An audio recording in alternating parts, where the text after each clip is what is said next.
গত বর্ষে ভেঙে গিয়েছিল কালভার্টের উপর নির্মিত কাঠের সেতু। এলাকাবাসীর বক্তব্য, প্রশাসনকে বারবার জানানো সত্ত্বেও বিষ্ণুপুর শহরের ৮ নম্বর ওয়ার্ডের তেজপাল এলাকায় যাওয়ার একমাত্র সেতুটি নতুন করে নির্মাণ করার কোনো উদ্যোগ প্রশাসন বা পৌরসভা থেকে নেওয়া হয়নি। তাই বুধবার ওই এলাকাবাসীরা একত্রিত হয়ে ব্রিজের দাবি জানিয়ে বিষ্ণুপুর মহকুমা শাসকের কাছে স্মারকলিপি দিলেন।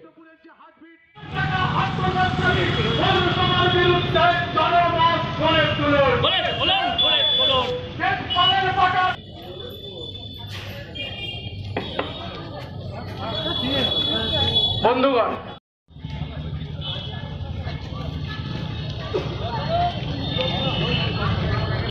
ব্রিজটা অনেকদিন থেকে ভেঙে গেছে, ওটা ডজার দিয়ে কাটা হয়েছে, কোনো মতে আর কিছু করে দিচ্ছে না।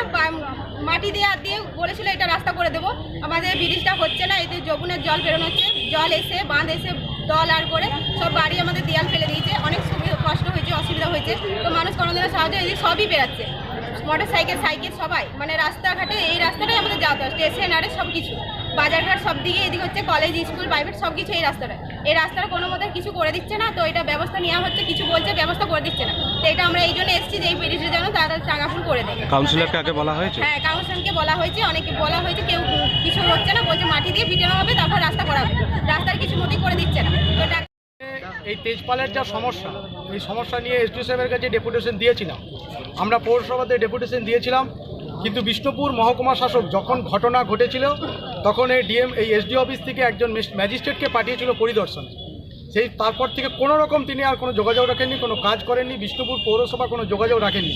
আমরা পুনরায় এসডিও সাহেবকে আজকে বললাম, উনি গোটা ব্যাপারটা সহমর্মিতার সঙ্গে দেখলেন এবং আমরা একটা স্কেচ করে এনেছিলাম যার সমস্যা গোটাটা, উনি সবটা অবহিত হলেন এবং উনি সাথে সাথে ওনার কোনো উচ্চপদস্থ অফিসারকে ফোন করলেন বা পৌরসভাকে ফোন করলেন, আমরা সেটা বুঝতে পারলাম না।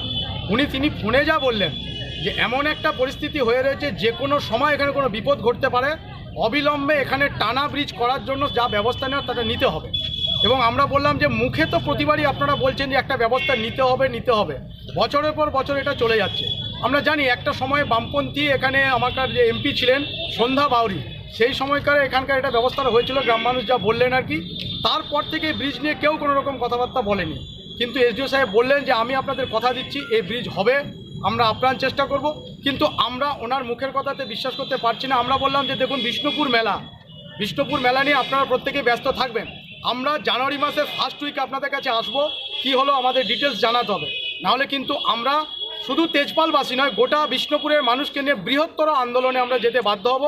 উনি আমাদের সঙ্গে সম্মত হলেন এবং বিষ্ণুপুর পৌরসভার যা কার্যকলাপ, ওনার কথাবার্তাতে কিছুটা বুঝতে পারলাম উনিও কিছুটা ব্যথিত। সাধারণ মানুষের জন্য যদি সরকারের অর্থ আসে, সেই অর্থ সঠিকভাবে কেন কাজ হবে না। আমরা বললাম যে ওখানে একজন গর্ভবতী মা, তাকে বিষ্ণুপুর হসপিটালে নিয়ে যাওয়ার জন্য ওই পাড়ার ছেলেরা কাঁধে করে তাকে নিয়ে যাচ্ছে। রাত্রেবেলা কেউ অসুস্থ হলে তাকে আমরা কীভাবে হসপিটাল, সবটা বোঝালাম। উনি টেবিলে থাকার মানুষ, উনি একজন অফিসার মানুষ, উনি যারা বোঝার চেষ্টা করলেন, বললেন নিশ্চিতভাবে আমরা করার চেষ্টা করব। কিন্তু আমরা ওনার মুখের কথাতে থেমে থাকবো না। আমরা জানুয়ারি ফার্স্ট উইক পর্যন্ত অপেক্ষা করব, তারপর বিষ্ণুপুরের জনগণকে নিয়ে আমরা বৃহত্তর আন্দোলনে যাব। আজকের লড়াই শেষ নয়, এটা জনগণের তেজপালের প্রথম লড়াই। এই লড়াই শুরু হলো, টানা ব্রিজ না হওয়া পর্যন্ত এই লড়াই চলবে। আর বাঁকুড়া থেকে পাপিয়া বারুই রিপোর্ট, নূতন ভোর।